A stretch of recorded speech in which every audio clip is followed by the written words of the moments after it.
Bom, galera, como exemplo aí dessa cinemática vetorial, dessa última partezinha de movimento relativo, de velocidade relativa, eu vou fazer então uma questão que fala o seguinte: imagina que você tem um disco e esse disco ele vai rolar sem deslizar sobre uma superfície plana, beleza? Bom, quando a gente fala que ele vai rolar sem deslizar, significa que ele vai fazer o movimento de translação e o movimento de rotação, beleza? E aí, no caso do movimento de rotação, vai ser um movimento relativo em relação à superfície. E o movimento de translação vai ser um movimento em relação ao arrasto. Com isso, a gente vai ter como movimento resultante a soma do movimento de rotação em relação à minha superfície plana e o movimento de arrasto em relação ao observador. Beleza? Então, esse movimento resultante vai ser a soma desses dois movimentos. E aí a gente vai pensar no seguinte, né? Em relação à rotação, lembra que a rotação é dada em torno de um eixo de origem, né? O eixo O aqui, o centro desse meu disco. Então, nesse caso, você vai ter, né, um vetor velocidade para cá, que eu vou chamar de V0, e um vetor velocidade no ponto B para cá. Esse cara tá girando, né? Tá rotacionando. Então, você vai ter aqui um menos V0. Foi? Beleza?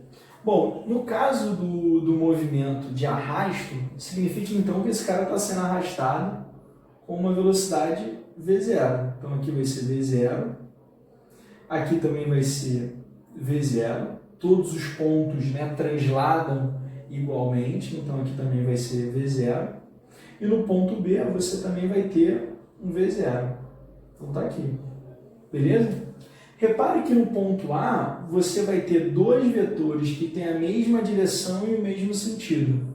Então o movimento resultante do ponto A vai ser justamente um vetor que vai ter lá 2V0. Beleza? Que vai ter um tamanho 2V0. E no caso do ponto O, ele vai ter apenas, porque esse cara aqui, né, ele não sofre rotação, já que ele é o eixo, já que ele é justamente o centro desse meu disco. Quando eu arrasto o disco, aí sim, né, esse cara ele sofre uma translação, então ele vai ter uma velocidade de arrasto, e quando você soma 0 com V0, isso daqui vai dar V0. E no caso do ponto B, né, repare que ele vai ter V0 para um lado e V0 para o outro. Como a velocidade não muda, então esses dois vetores vão ter a mesma direção, porém em sentidos opostos, então a velocidade aqui no ponto B vai ser 0. Então é como se a gente visse, né, a velocidade no ponto A 2 vezes maior do que a velocidade em relação ao eixo, em relação à origem, e nula, a velocidade no ponto B vai ser nula.